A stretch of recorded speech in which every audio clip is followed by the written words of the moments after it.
여기 로마에 사는 한 여성이 있습니다. 이 여성은 모험을 좋아해서 여행 갈 나라를 계획하고 있었는데요. 그런데 갑자기 사장님께서 한국을 추천하시더니 이 여성은 그만 당황하고 마는데요. 도대체 무엇 때문에 이 여성은 한국에 가는 게 그렇게나 당황스러운 일이었을까요? 그럼 오늘의 사연 한번 들려드리겠습니다. 안녕하세요. 제 이름은 세라피나 모렐리예요.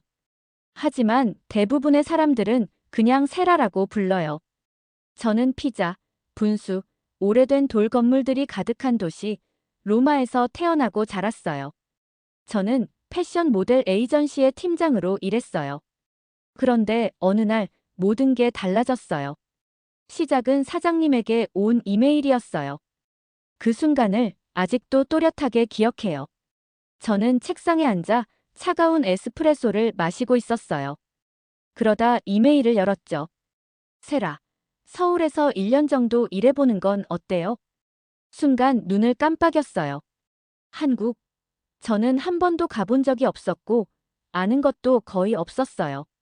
그런데 이상하게도 가슴이 두근거렸어요. 저는 모험을 좋아하거든요. 새로운 걸 배우는 것도요. 그리고 이건 뭔가 정말 큰 기회처럼 느껴졌어요. 그래서 저는 네라고 대답했어요. 처음엔 꿈 같았어요. 서울 사진들을 찾아봤는데 유리로 된 높은 건물들, 알록달록한 시장, 깨끗한 지하철, 벚꽃들까지 전부 다 너무 멋져 보였어요. 현대적이고 빠르고 활기찬 도시처럼 느껴졌어요. 저도 상상했어요. 버블티를 한 손에 들고 복잡한 거리를 걷는 제 모습을요. 다른 한 손엔 새 삶이 들려 있겠죠. 하지만 그 다음이 진짜 어려운 부분이었어요. 부모님께 말씀드리는 일이요. 어느 저녁 부모님 댁을 찾아갔어요. 해가 지고 있었고 부엌에서는 토마토 소스랑 마늘 냄새가 났어요. 아빠, 마르코는 신문을 읽고 계셨고 엄마 엘리사는 빵을 자르고 계셨어요. 말씀드릴 게 있어요. 제가 말했어요. 저 서울로 이사 가요. 일이 생겼어요. 잠깐 정적이 흘렀어요. 아빠는 천천히 신문을 내려놓으셨어요. 서울. 그게 어디더라? 한국이요. 아시아요. 엄마는 손에 쥐고 있던 칼을 도마에 툭 떨어뜨렸어요. 아시아? 왜 하필 아시아야? 파리는? 도쿄는? 저는 한숨을 쉬었어요. 정말 좋은 기회예요. 한국은 깨끗하고 안전하고 세련됐어요. 근데 너 한국어 할 줄 알아? 아빠가 눈썹을 치켜 올리며 물으셨어요. 아프면 어떡해? 길이라도 잃으면? 괜찮아요. 제가 말했어요. 위험하지 않아요. 다 알아봤어요. 그런데도 두 분은 믿지 못하는 표정이셨어요. 두려움이 느껴졌어요. 화난 게 아니었어요. 그냥 모르는 나라에 대한 두려움이었어요. 그분들에게 한국은 세계 지도에 있는 작은 점일 뿐이었어요. 멀고 낯선 물음표 투성이의 나라였죠. 두 분은 걱정을 감추려 하셨지만 저는 대화 속에서 그 걱정이 느껴졌어요. 그리고 제가 서울로 이사한 뒤에도 그 걱정은 사라지지 않았어요. 매주 일요일 저희는 영상 통화를 했어요. 아파트는 안전하니? 밤에도 밖에 나가니? 사람들은 잘 대해줘? 매번 같은 대답을 했어요. 네, 아주 안전해요. 저 여기 좋아요. 하지만 아무리 그렇게 말해도 부모님은 쉽게 믿지 않으셨어요. 아마 그분들은 직접 눈으로 보기 전까진 안심하지 못할 것 같았어요. 그래서 거의 1년이 다 되어갈 무렵 제가 결심했어요. 한국에 한번 와보세요. 영상통화 중에 제가 말했어요. 제가 비행기표 살게요. 그냥 와주세요. 제발요.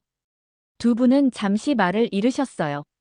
그건 너무 먼 여행이야. 엄마가 말했어요. 우린 한국어도 모르잖아. 아빠가 덧붙이셨어요. 제가 다 준비할게요. 제가 약속했어요. 마음만 열고 와주세요. 긴 침묵 끝에 아빠가 조용히 고개를 끄덕이셨어요. 그래, 아빠가 말했어요. 내가 그렇게 말하는 한국 한번 보자꾸나. 제 심장이 쿵쾅거렸어요. 너무 기뻐서 볼이 아플 정도로 웃었어요. 드디어 두 분이 한국에 오시는 거예요. 두 분은 아직 모르고 계셨어요. 한국에 대한 생각이 완전히 바뀔 거라는 걸요. 그리고 어쩌면 저에 대한 생각도 바뀌게 될지도요. 드디어 그날이 왔어요.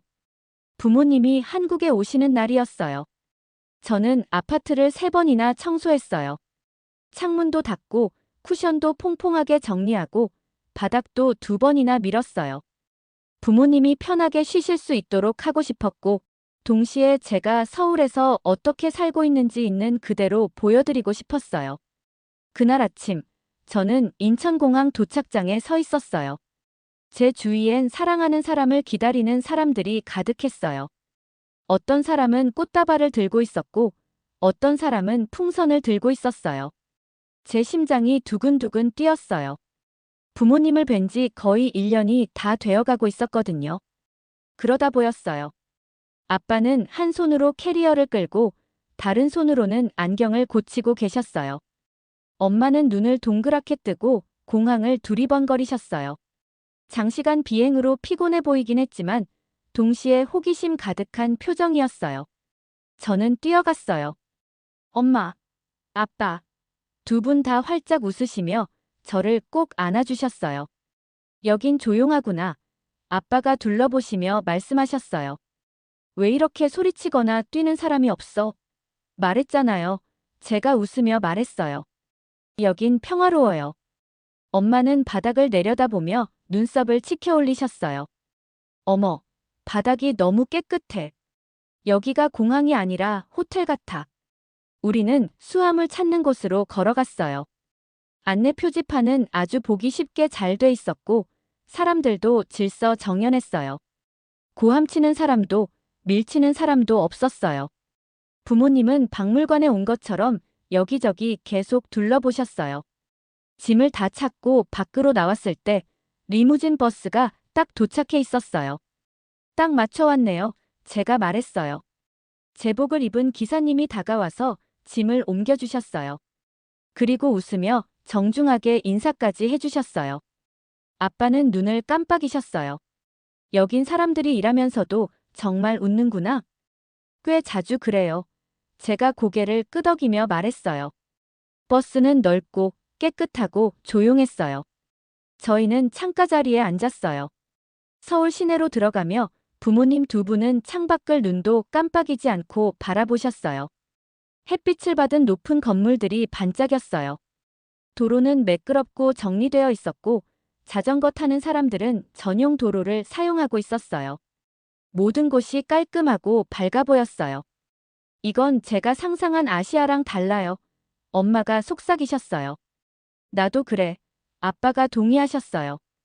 영화랑도 다르네. 저는 속으로 웃었어요. 공원을 지나고 작은 카페들, 편의점들 다들 알록달록한 간판이 걸려 있었어요. 부모님은 버스 타는 내내 조용하셨어요. 하지만 많은 생각을 하고 계신 게 느껴졌어요. 그러다 아빠가 드디어 입을 여셨어요.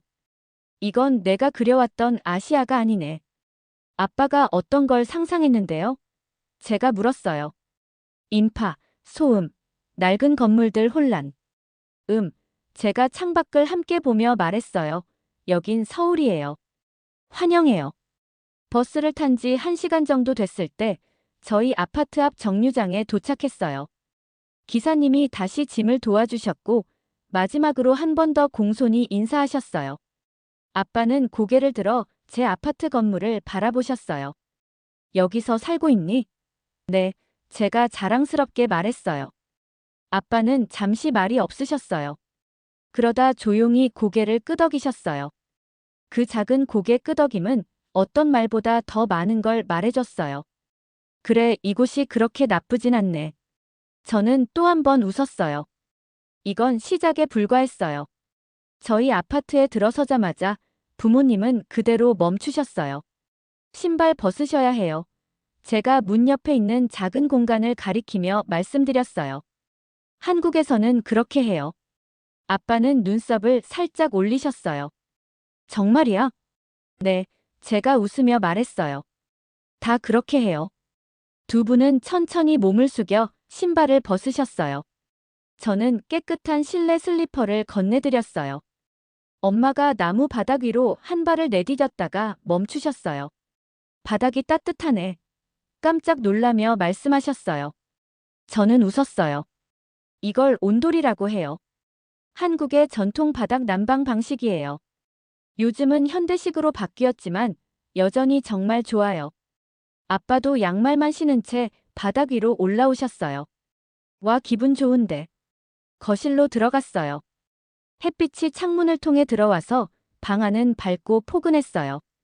그때 로봇 청소기가 조용히 바닥을 움직이기 시작했어요. 저건 뭐야? 아빠가 손가락으로 가리키며 물으셨어요. 바닥 청소해주는 거예요. 제가 말했어요. 매일 이래요. 엄마는 천천히 주변을 둘러보셨어요. 그러다 한쪽 구석에 있는 공기청정기를 보시고 물으셨어요. 저건 공기 정화해주는 기계예요. 제가 설명했어요. 서울은 가끔 미세먼지가 있어서 도움이 돼요. 아빠는 지나가면서 디지털 도어락을 만져보셨어요. 열쇠 없어? 없어요. 그냥 비밀번호 누르면 돼요. 제가 말했어요. 간단하고 안전해요. 부모님은 별다른 말을 하지 않으셨어요. 하지만 눈빛은 말하고 있었어요. 호기심, 놀라움, 그리고 약간의 감탄까지요. 두 분 다 피곤해 보였고 배도 고파 보였어요. 그래서 저는 핸드폰을 꺼내 배달 앱을 열었어요. 지금 뭐 하는 거니? 엄마가 물으셨어요. 음식 시켜요. 제가 말했어요. 여기선 오래 안 기다려도 돼요. 앱 화면을 보여드렸어요. 수백 개의 음식점들이 뜨더라고요. 한식, 중식, 일식, 심지어 이탈리아 음식도 있었어요. 저는 비빔밥, 불고기, 찜닭을 골랐어요. 제가 좋아하는 음식들이에요. 30분도 안 돼서 초인종이 울렸어요. 설마 벌써? 아빠가 놀라셨어요. 하지만 정말이었어요. 깨끗한 유니폼을 입은 배달원이 조심스럽게 봉투를 건네주고 정중하게 인사한 뒤 돌아갔어요. 저는 봉투를 열었어요. 따뜻한 밥그릇, 찐 고기, 여러 가지 반찬들, 나무 젓가락, 냅킨까지 전부 들어있었어요. 이거 진짜 식당에서 온 거야? 엄마가 눈을 동그랗게 뜨고 물으셨어요. 네. 그리고 맛도 진짜 좋아요. 셋이서 식탁에 앉았어요. 저는 비빔밥을 어떻게 비비는지, 불고기를 상추에 싸서 먹는 방법, 젓가락 쓰는 법까지 하나하나 알려드렸어요. 아빠는 조금 버거워하셨지만 웃으셨어요. 이번 주 안엔 익힐 수 있겠지. 두 분 다 한 입 드시더니 눈이 커지셨어요. 이건 정말 맛있다. 엄마가 말하셨어요. 아빠도 고개를 끄덕이셨어요. 우리 동네 식당보다 나은데? 저는 부모님이 식사하는 모습을 바라보며 마음이 벅찼어요. 그 순간 두 분은 더 이상 아무 말도 하지 않으셨어요. 그럴 필요도 없었어요. 그 표정이면 충분했거든요. 편안함, 놀라움, 그리고 새로운 맛에 대한 첫 경험. 오늘 밤 한국이 직접 말해줬어요. 그리고 부모님은 그 이야기를 들어주고 계셨어요. 다음 날 아침, 작은 문제가 생겼어요. 아빠가 옷을 입고 계시다가 갑자기 큰일이네라고 말씀하셨어요. 뒤돌아보니 안경 렌즈가 빠져 있었어요. 이게 맨날 그래. 아빠가 한숨 쉬며 말씀하셨어요. 로마에선 이거 고치려면 이틀이나 사흘은 걸려. 제가 웃으며 말했어요. 걱정 마세요. 오늘 바로 고쳐드릴게요. 아빠는 믿기지 않는다는 표정이셨어요. 예약도 없이? 네, 제가 씩 웃으며 말했어요. 가보시죠. 저희는 집 근처 안경점으로 걸어갔어요. 걸어서 5분도 안 걸렸어요. 안경점은 밝고 깔끔했어요. 친절한 직원이 웃으며 인사하시고 무엇을 도와드릴까요? 물으셨어요. 제가 간단한 한국어로 설명했더니 고개를 끄덕이며 웃으셨어요. 직원분은 안경을 가져가셔서 렌즈를 살펴보셨어요. 아빠와 저는 자리에 앉았어요. 휴대폰을 꺼낼 틈도 없이 직원분이 돌아오셨어요. 다 됐어요. 영어로 말씀하셨어요. 아빠는 깜짝 놀라셨어요. 벌써 10분밖에 안 걸렸어요. 제가 말씀드렸어요. 아빠는 안경을 다시 쓰시고 눈을 깜빡이셨어요. 완벽하네. 그리고 밖으로 나오시며 고개를 절레절레 흔드셨어요. 로마에선 사흘, 여긴 10분. 저는 웃으며 말했어요. 말했잖아요. 한국은 진짜 빨라요. 그날 오후, 저는 중요한 게 떠올랐어요.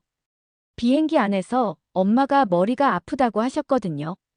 엄마는 가끔 두통이 있으세요. 특히 비행기 타고 난 뒤에는요. 엄마, 제가 조심스럽게 말했어요. 우리 안과 한번 가요. 그냥 검진만. 엄마는 망설이셨어요. 근데 우리 예약도 없잖아. 괜찮아요. 제가 말했어요. 여긴 그냥 가도 돼요. 저희는 몇 블록 떨어진 안과 병원으로 걸어갔어요. 병원 건물은 현대적이고 안은 아주 깨끗했어요. 대형 스크린에 대기자 번호가 뜨고 있었고 저는 디지털 태블릿으로 엄마 접수를 도와드렸어요. 15분 정도 기다리자 간호사분이 엄마 이름을 부르셨어요. 엄마는 놀란 눈치셨어요. 의사 선생님은 친절하셨고 영어도 조금 하셨어요. 정밀 검사를 하시고 나서 눈이 조금 건조하네요. 심각하진 않아요. 인공 눈물만 넣으시면 돼요. 라고 설명해 주셨어요. 선생님은 처방전을 바로 옆 약국으로 전자기기로 전송하셨어요. 저희는 옆 약국으로 갔어요. 기다릴 필요도 없이 약사님이 웃으며 인사하시고 약을 꺼내주셨어요. 엄마에게 사용법도 자세히 알려주셨어요. 엄마는 약국 안을 둘러보셨어요. 모든 게 깔끔하게 정돈돼 있었어요. 사람들은 휴대폰으로 결제하고 QR코드를 찍고 작은 종이봉투에 약을 담아 나가고 있었어요. 엄마가 제게 말하셨어요. 이거 진짜 매끄럽다. 제가 웃으며 말했어요. 간식 사는 것 같았죠? 엄마는 천천히 고개를 끄덕이셨어요. 로마에선 하루 종일 걸리는 일인데. 집으로 돌아오는 길, 저희는 말없이 걸었어요. 하지만 그 침묵은 편안한 침묵이었어요. 뭔가 조금씩 달라지고 있다는 걸 느낄 수 있었어요. 이젠 그냥 감탄하는 걸 넘어서 이곳을 믿기 시작하신 것 같았어요. 한국이 부모님 마음에 천천히 들어오고 있었어요. 그날 밤 좋은 아이디어가 떠올랐어요. 저는 부모님께 특별한 무언가를 해드리고 싶었어요. 로마에서 엄마는 늘 아침 식사를 챙겨주셨어요.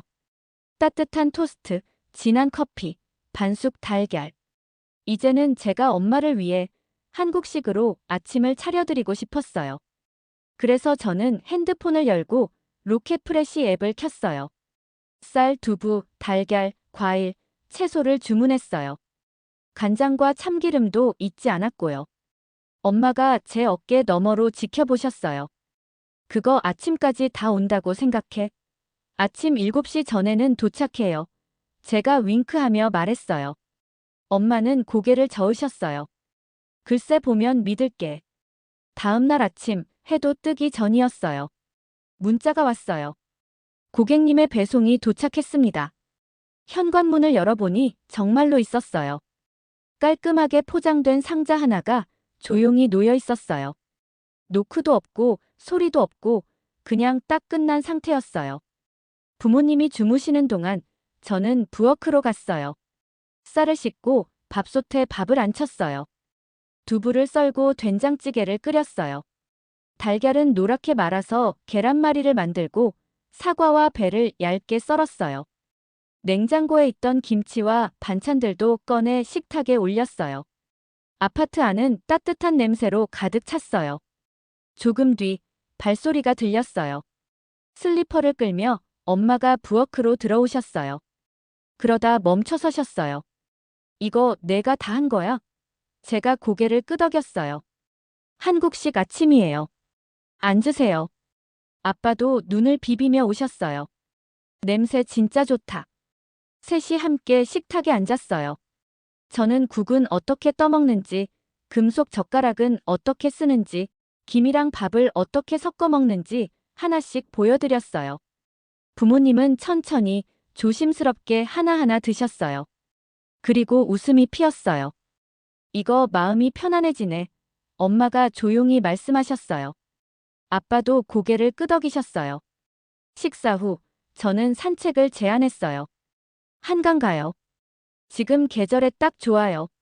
저희는 동네를 걸어 나갔어요. 빵집, 카페, 조용한 거리들을 지나며요. 부모님은 작은 것들을 눈여겨보셨어요. 보도블럭이 왜 이렇게 깨끗해? 바뀐데도 사람들 말소리가 거의 없네. 곧 한강에 도착했어요. 넓은 강이 봄 햇살을 받아 반짝였어요.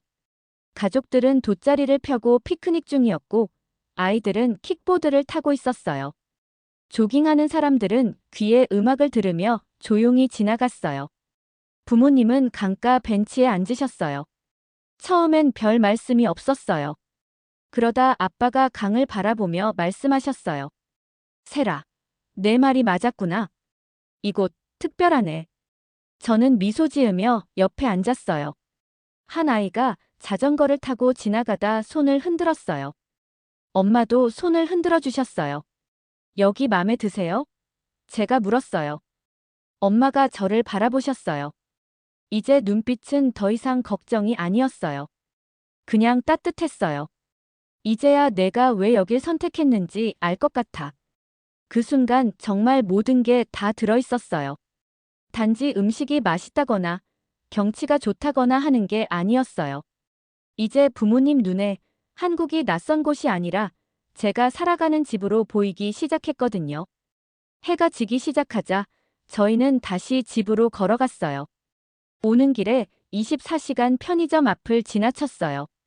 불빛이 밝았고 안에는 과자, 음료, 플라스틱 용기에 담긴 식사까지 다 있었어요. 여기 아직도 열려 있니? 엄마가 물으셨어요. 여긴 항상 열려 있어요. 제가 말했어요. 엄마는 편의점을 한참 바라보셨어요. 밤인데도 여긴 안전한 느낌이 들어. 제가 고개를 끄덕였어요. 네, 안전해요. 집에 돌아와서 저는 마지막 작은 선물을 준비했어요. 부모님이 낮잠 주무시는 동안 핸드폰으로 미리 주문해 두었거든요. 작은 상자를 꺼냈어요.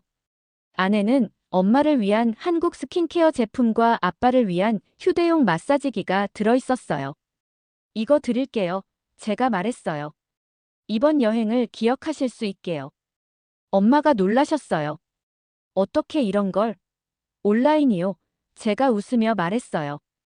여긴 뭐든 금방 와요. 아빠는 어깨에 마사지기를 올려보셨어요. 눈이 커지셨어요.